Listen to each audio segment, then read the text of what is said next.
Alright, everybody, so we are back. It's time for episode 3 of the Roger Moore-a-thon, and this time we are covering a personal favourite. It is Escape to Athena, and for this special instalment, we have not one but two editions of this movie. Right, so this is the longest serving of the two discs. This is actually an Australian. It's an Australian release, but still done by ITV Studios, because ITV, they released the DVD initially here in the UK, and then obviously we've got this Blu-ray, and this one obviously this is perfectly serviceable release, and it's done me for the longest time. It's, the picture and sound for this, very, very solid. And in terms of like these special features, it's got a lot of cast interviews were conducted at the time. So they've got like archival interviews with the cast. Obviously, they've got one with Roger, they've got one with Telly Savalas, they've got one with Elliot Gould. They did one with Anthony Valentine, and Anthony Valentine in that one comes off very, very charming. They've also got one with George Cosmatos, or Panos Cosmatos, and I think they shot that at one of the airfields, or one of the airports. But that was really fun. So yeah, you've got the archival interviews here, and in terms of special features, and they've also put the trailer on this as well. But other than that, you've mainly just got the feature film on here. Now, not so long ago, Imprint, which is also Australian, and again in association with ITV, put out this new release. If I can get it out, there we go. We got there. Right then. So this has a bit more. I don't know whether you want to say a bit more personality to it or a bit more flair. We get a lovely slipcase. And then obviously you've got the shot from the film on the back. And this, what they've done for this one, they've ported over the trailer and the archival interviews with the cast. They've also got a TV spot on here as well. But they've also recorded a new audio commentary with film historians Lee Pfeiffer. I'm assuming no relation to Michelle Pfeiffer or Desmond Pfeiffer. If you know, you know. Hank Reineck and Paul Scrabo, and that was recorded this year in the year of our Lord 2026. And then they did another featurette. They sat down and interviewed Elliot Gould. The Joker in the Deck, Elliot Gould smiles upon Escape to Athena. This one, it's comprised of two separate interviews. The second half is an interview from this year. I think it's audio only, if I remember correctly. And then there's an actual video interview that was recorded a bit further back, like might be a couple of years ago. But yeah, he has nice things to say about his memories of Escape to Athena. In some ways it's sad, and that goes to a larger discussion, because obviously, when you build up a big collection of films from years gone by, and then obviously they do these brilliant, beautiful re-releases, where they remaster them, and they look as though they look practically brand new. They look as though they came out yesterday. But then you see interviews like this and you're instantly reminded, yeah, there's been a hell of a passage of time here.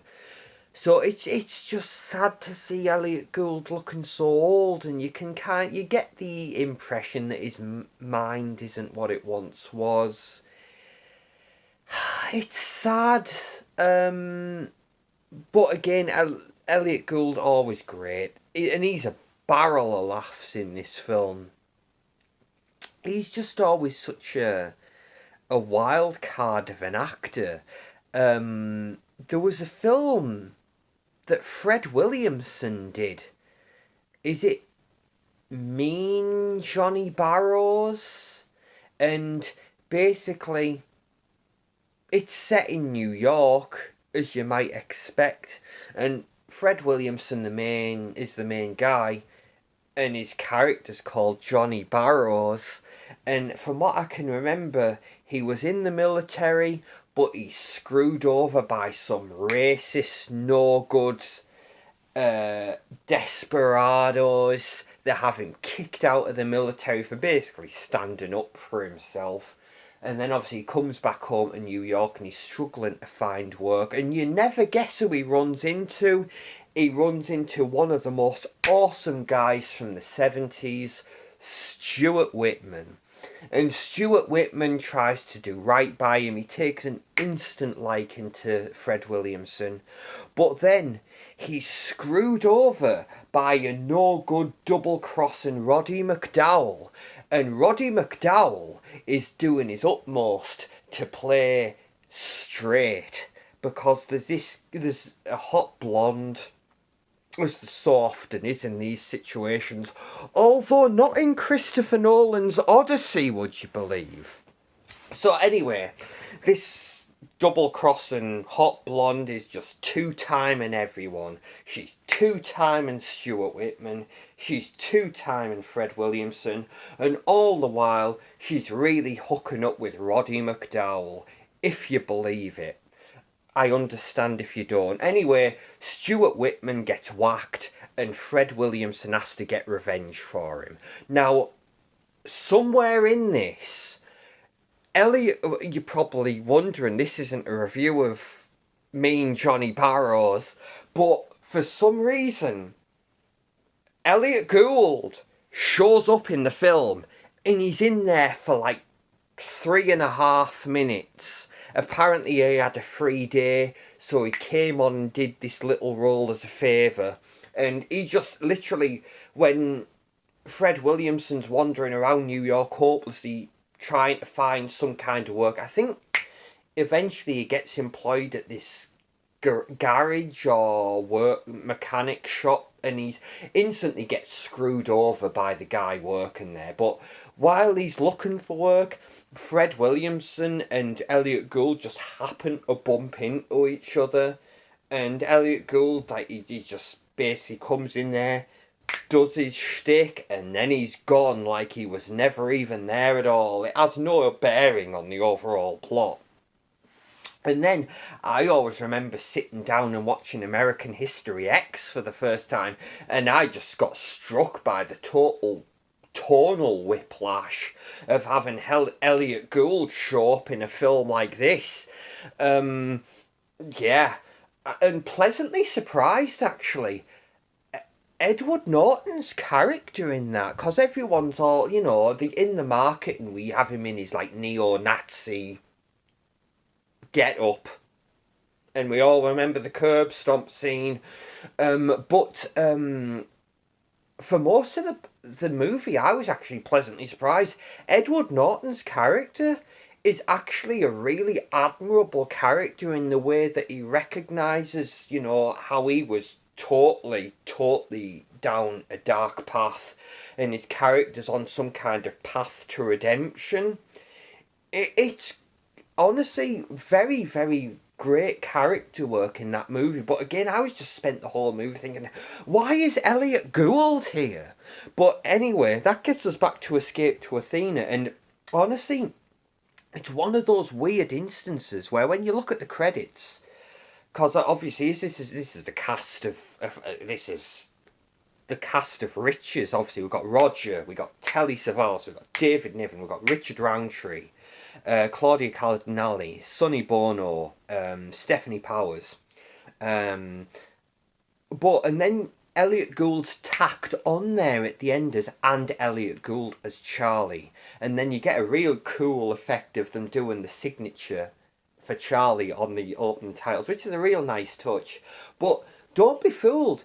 Elliot Gould is basically the main character in this, so far as there is a main character, because it really is an ensemble piece. But you get a whole lot of Elliot Gould in this, and he's just having fun. I always remember reading some negative review of this. Was it on Amazon? Was it on IMDb? I mean, there's a 50-50 chance. But they were saying, like, Elliot Gould and everyone in this is just laughing their way to the bank. And I'm sat there and I'm looking and I'm saying, well, that's not necessarily fair, because everyone's along for the ride in this. But even if there were, is that a bad thing? Because I'm going to tell you, Escape to Athena is one of my all-time favourite movies. I adore this film. There's certain films, this is one. Die Hard with a Vengeance and Beverly Hills Cop are other examples. The 95 Mortal Kombat's another one. Twinkle Twinkle Lucky Stars is another one. Good modern example, and I say modern, it's already a few years old, but you know Bullet Train? Chuck that into the mix. These are all just feel-good movies that I absolutely adore. But yeah, so this film, it's set during the Second World War, but in an alternative universe where the Second World War in this world was just an absolute romp and a laugh a minute. So again, take that for what it's worth. And it's set on the Greek islands. It's Rhodes, but they just say somewhere in the Greek islands. And it's basically, you know, the Nazi occupation of the Greek islands. You've got a prisoner of war camp there, which is set up at the Calathea Springs, and if you haven't been, you gotta go, because the Calathea Springs are glorious. They are lovely. It's gorgeous, and basically it's hardly changed. They've done a bit of revamping and renovating, but it's almost identical. Where they do kind of like, there's a scene where they do the escape or the take over the camp, and there's a bit where they've got all of like the armory, and it's kind of close to where the stage is, where Elliot Gould and Stephanie Powers are doing their act for the guards. That's kind of been changed to like a bar area. It's really nice. One of the things, again, hey, you're getting some travel advice, because I was there in August of 2010, and it probably wasn't the smartest time to be there, because it was just so hot to the point where you couldn't enjoy it. And again, by the time it got to midday there, it was like, oh, yeah. But other than that, it's a lovely place. But yeah, it's all open to the elements. So if it's really hot, you're going to be subject to the, there's not a lot of shade there. But yeah, so obviously, Nazi occupied Greek islands. You've got Anthony Valentine as Mayor Volkman. He's kind of like the head honcho. He's kind of like the big bad of the piece. And then we've got the prison camp, where we've got, obviously, it's run by Roger Moore, and this is a key distinction, because he's not German, but he's Austrian, so that's code for he's a sympathetic Nazi, okay? And he ultimately switches sides, because guess what? Capitalism is a wonderful thing, and he likes being rich more than he likes the Third Reich, and that's a message that we can all get behind. So, yeah, we've got the prison camp. Roger's the commandant in charge. We've got the merry band of Richard Roundtree, Sonny Bono, and David Niven all in there. David Niven's been his wonderful, wonderful, charming self. We have that wonderful exchange. Please ask yourself, if it wasn't for the benevolent arm of the Führer's Antiquarian Reclamation Unit, where would you find yourself? Again, I'm going off memory. So if that's not a word-for-word quote, forgive me. And then David Niven with his pithy comeback. I most certainly wouldn't be looting Greece for all of her art treasures. And also, what is this incessant compulsion to escape, although not necessarily in that order? And David Niven said, it's a habit I picked up as a soldier during your First World War. And I am amazed that we've been going for over 15 minutes already. But this is going to be a real fun video, guys. If he says 15 minutes in, you should start the video with that. So yeah, we get underway. So shortly afterwards, Elliot Gould, Stephanie Powers, they're basically brought to the camp. They were shot down over the Adriatic and brought here. And basically from the get-go, you know what kind of movie you're in for, because Elliot Gould is not taking this thing the least bit seriously. And Roger Moore, basically the minute he sets eyes on Stephanie Powers, it's like, oh, it's game time, because like I say, he's in a lovely location on that island, but yeah, it probably does get a bit dull and boring and lonely. So Stephanie Powers rocking up, yeah. Right, so basically what ultimately happens is, obviously, you know, they're introduced to the camp. Elliot Gould makes friends with our band of merry men. All the while, Telly Savalas, as wouldn't you know it, a leader of the Greek resistance, he's in cahoots with Claudia Cardinale, who is also his love interest of the piece. I mean, I'd be disappointed if Telly Savalas and Claudia Cardinale weren't hooking up.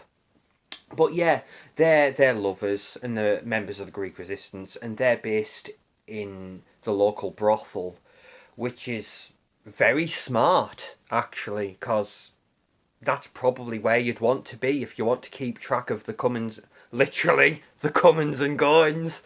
But yeah, they're hatching a plan, basically, to go and take over the camp, and they've kind of got they've, like, in cahoots with, you know, the guys in the camp, David Niven, Telly Savalas on the outside, David Niven's on the inside, and Richard Roundtree and Sonny Bono.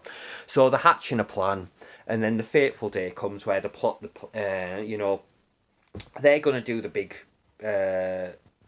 show, and, you know, you've got basically Stephanie Powers doing a striptease. I mean, everyone would tune in for that, which was actually choreographed by Strictly Come Dancing's own Dead Air. Isn't it brilliant? It was Arlene Phillips, you know, before she was unceremoniously replaced. Yeah, it's alright though. I mean, they wanted a younger model. What are you gonna do? But it's fine. Yeah, so she choreographed the whole dance number, striptease, whatever you want to call it, that Stephanie Powers performs. Interesting fun fact, because I always find an opportunity to bring this back to Highlander. Arlene Phillips worked on Highlander. There's that whole scene, you know, where the Kurgan checks into the motel and they have the montage of him assembling the sword and basically going through various, like, forms and poses. Arlene Phillips apparently was involved in choreographing that as well. But it's okay. I got to admit, you know, now we've got Shirley Ballas. I think she's phenomenal, by the way. I have a thing for older women, I don't mind telling you. And Shirley Ballas, she ticks all the boxes. I always remember there was that was it a Halloween special or one of the specials? She was dressed up as Cher. Again, tying it back to this with Sonny Bono. It was a powerful look. But yeah, back to this. So yeah, they take over the camp, and then Roger's given an ultimatum. A real cool scene that he has with David Niven, actually. You know, where it's like, Roger basically says, you know, obviously you assume that because a man steals from his country, he'll also betray it. David Niven, no, because that would make any one who fiddles his tax is a potential traitor. You know, the upper class of Englishmen knew a thing or two about that action. Borrowing that wonderful quote that Laurence Olivier has in the 72 Sleuth adaptation. Virtually castrated by taxation, but we won't go into it. So obviously David Niven gives him the alternative, gives him a gun with one bullet in. You know, he can join with us or he can end it. And thankfully, Roger sides with them because it would have been a frightful waste. So then they decide on the next phase of the plan. There's a public execution that's going to happen. A number of innocent Greek citizens. We're doing some great dialogue here. We've been watching Supergirl too much. They murdered my innocent family. Don't worry, people. I never wasted my time going to see Supergirl. It's fine. But yeah, Anthony Valentine's planning on executing a number of Greek citizens, basically in response to the Greek resistance shenanigans. So basically, there's a public execution set to take place. Telly Savalas is plotting to basically foil the whole thing and overthrow the Nazi occupation on the island. Basically, let's liberate the island once and for all. That takes place. It's a real fun sequence. And that's the whole thing about this movie. This movie's just fun. It has some great set pieces. It's a real feel-good thing. So we have, that's the next phase of the plan, liberating the village, liberating the island, and then we're going to go up to Mount Athena and do a bit of select looting because there's gold plates, or so they believe. So they're going to go up to the monastery, do a bit of select looting, and as Telly Savalas lets him in on, there's actually a communications centre up there that we need to knock out, so, you know, kill two birds with one stone. And then also while that's going on, there's also the submarine depot where they need to immobilise as well. Again, it's like there's this whole grand plan. It's a multi-phase operation. It's not designed to be taken seriously. This movie's an absolute romp. It barrels along really because it's 2 hours all in all.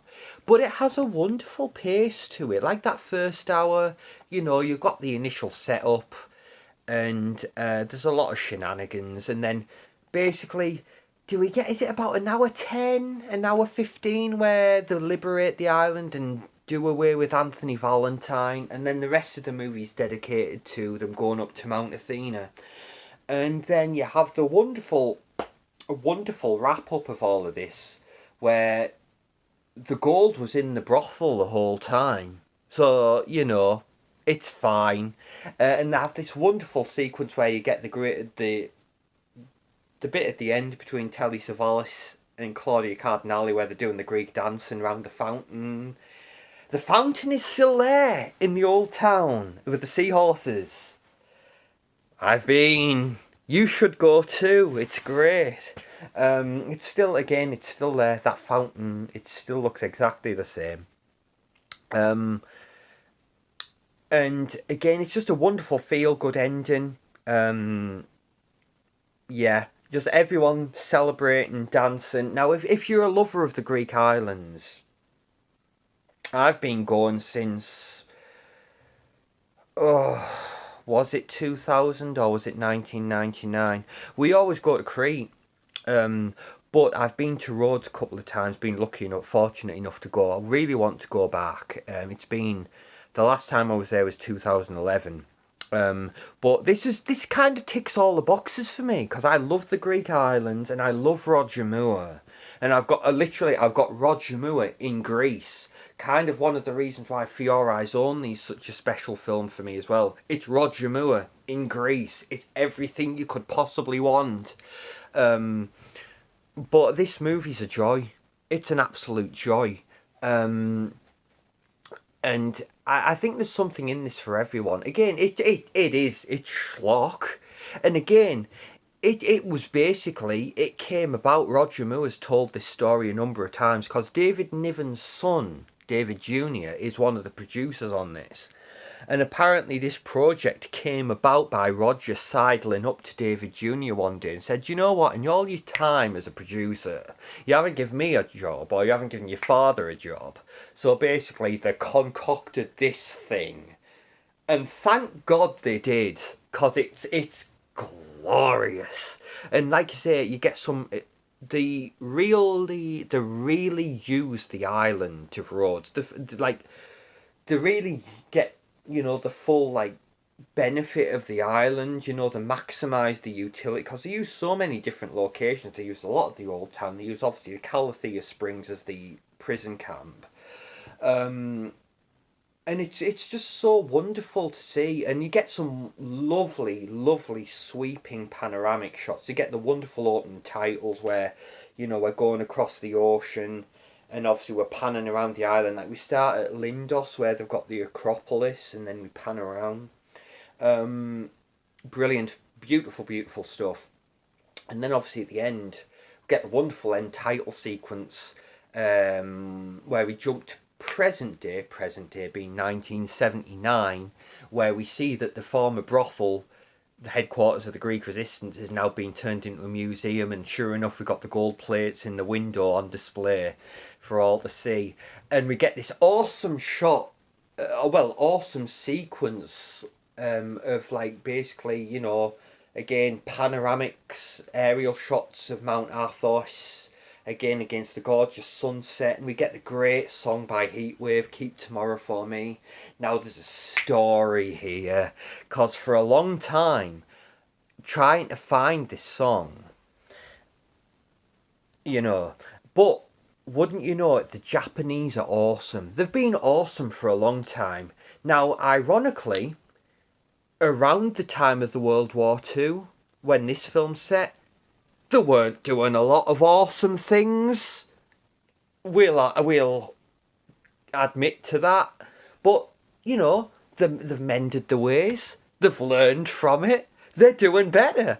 And one of the great things they've done is they actually released the Escape to Athena soundtrack. Not under the Escape to Athena title. It's called Offside 7. And wouldn't you know it, this was years ago. Maybe ironically enough, around the 2011, 2012 time, I was just having a look around eBay, and they had the Offside 7 vinyl on there, and it was unopened. It was brand new, and I was on a high because I'd recently come off finding the Fright Night soundtrack on eBay again. It was the version that was 500 copies. I think there was a Fright Night fan club at one time, and it had been released on a very limited run for members of the fan club, and that's how it had been. I'd be able to get one of those that had just never been opened. But stumbled upon this Offside 7 vinyl, and I was like, yes. And sure enough, they have the soundtrack on there, and also on there is Heatwave's Keep Tomorrow For Me. But it's great, but it's the version they use in the film is slightly different. They did a bit of a remix. They upped the tempo, and they also extended the opening slightly. But we've got to go a bit further back, because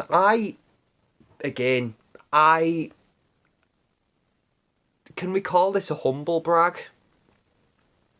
I kind of put together the definitive version of the song, and I will link it in the description for you guys. So it's all credit to a user that's no longer on YouTube, from what I understand, Saladin64. He linked me before I got the vinyl. He'd had the vinyl himself, and he'd uploaded a rip of it to, do you remember Mediafire? And anyway, he gave me the link to that, downloaded the album, and had a look at this Keep Tomorrow For Me. And using the old version of Windows Movie Maker, do you remember Windows Movie Maker, how good that was? I was able to put together, because do you remember you could even edit audio files on there. And I was able to put together like a version of like the remix of Keep Tomorrow for Me. I was able to adjust the tempo and extend the opening so that it matched the film version. I'll link it. It's there. You guys enjoy it. And it's a little claim to fame that I was able to put that out there because I love Heatwave's Keep Tomorrow for Me so much. It's a beautiful song, and I always associate it with Grease now. Like, if it's it's a permanent thing on the playlist. There's certain songs that whenever I'm putting a playlist together, I always feel the need to have them there because it's bad luck if I don't. One of them is that song. And then the other one is the film version of On Days Like These from the 69 Italian Job. Because there's a whole odyssey that I went through with that song. Because they released the soundtrack, well, they released a soundtrack to the Italian Job. And obviously they have a version of On Days Like These by Matt Monro on there. But it is not the film version. I've maintained for years, decades in fact, because I'm 31 now. I turned 31 a couple of days ago. And I'm scared. But yeah, the film version of On Days Like These is superior in every way. And for the longest time, could we hell get it? And then finally, they released the anniversary, on the anniversary, was it this? It must have been the 60th anniversary. They released the expanded soundtrack. And finally, they put the film version on there. So I was just in the right place at the right time. I snapped that up in a heartbeat. And I couldn't believe my luck. I was like, finally, after all these years, we get the film version. And it is better. That's on YouTube as well. I'll put a link to that in this description as well. Why not? But yeah, they're two songs that I always feel I should include them because they're the songs that I wanted for the longest time, so it would feel bad luck now that I've been given, again, this embarrassment of riches. But yeah, Escape to Athena, I love this thing. Obviously, this one's still readily available, but then this one from Australia, the imprint one. Of course, we get this cool alternative artwork as well, and then I'll just show you the inside of this. They've got the artwork repeated on the disc that they've got on the slipcase. Annoyingly, again, I've got to be straight up, they've flipped it round. You see what I mean? And it annoys me sometimes when they do that. So that's how it should look, and then they've mirrored it on here. But it's a minor gripe. And then on the insert sleeve, you got that great shot of Elliot Gould, Roger Moore, and got Stephanie Powers in the background. But yeah, I was happy to pick this up. Unfortunately, we didn't get a booklet or anything with this, which would have been nice, or any art cards, but it's fine. I was just happy to get this. Any kind of new releases of Escape to Athena, it's just one of those films where I feel as though I have to get it. But that wraps this up. It's a real feel-good movie. It's got some real cool bits of action in there, and just a real fun movie. Everyone's enjoying themselves. Roger is, again, awesome, always awesome. And getting to see him with David Niven, because obviously I know Roger and David Niven have such a wonderful friendship, so it's always great seeing them together. That's another one we'll have to talk about at one point as well, the Seawolves. Because again, that was 1980, so the year after this one, and together again. But yeah, always great to see David Niven in this. And then Richard Roundtree is as cool as you like. Telly Savalas, I'm still not convinced that he isn't the coolest guy that ever lived. Claudia Cardinale, what can you say? Incredible woman. Stephanie Powers, great. It plays it with the right amount of goofiness. It's nice. And then Elliot Gould just having an absolute ball. And then, as you say, Anthony Valentine being the reliable character actor, playing the villain of the piece. Great. Always like Anthony Valentine. Like I say, I've said it, I've talked about this before on the channel, but that installment of the Jeremy Brett Sherlock Holmes series that he was in, The Illustrious Client. Very, very good in that one. If you haven't seen that one, The Illustrious Client is very good. That wraps this up. It's been another fun one. So we've gone through 3 real fun ones. Obviously, we had The Man Who Haunted Himself in the first installment. We had Crossplot in installment 2, and then we've done installment 3, the Die Hard with a Vengeance of this series with Escape to Athena. So yeah, honestly, I'd recommend both of these. Obviously, this one's got a couple more special features to it, but this one, and even like, basically this is essentially the same as what's on the DVD. So either one of them, very, very good. They're all perfectly serviceable. But yeah, it's a fun. It's a lot of people have said as well. This is kind of like your typical Sunday afternoon movie. I'd go along with that. It is.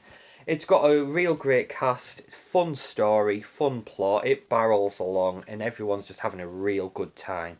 And it's got a real cool soundtrack. Like you say, Lalo Schifrin does the music score. And again, that Offside 7 vinyl, it's cool. It's awesome. And again, a gift from Japan to the world, along with a lot of other things that they've given us too.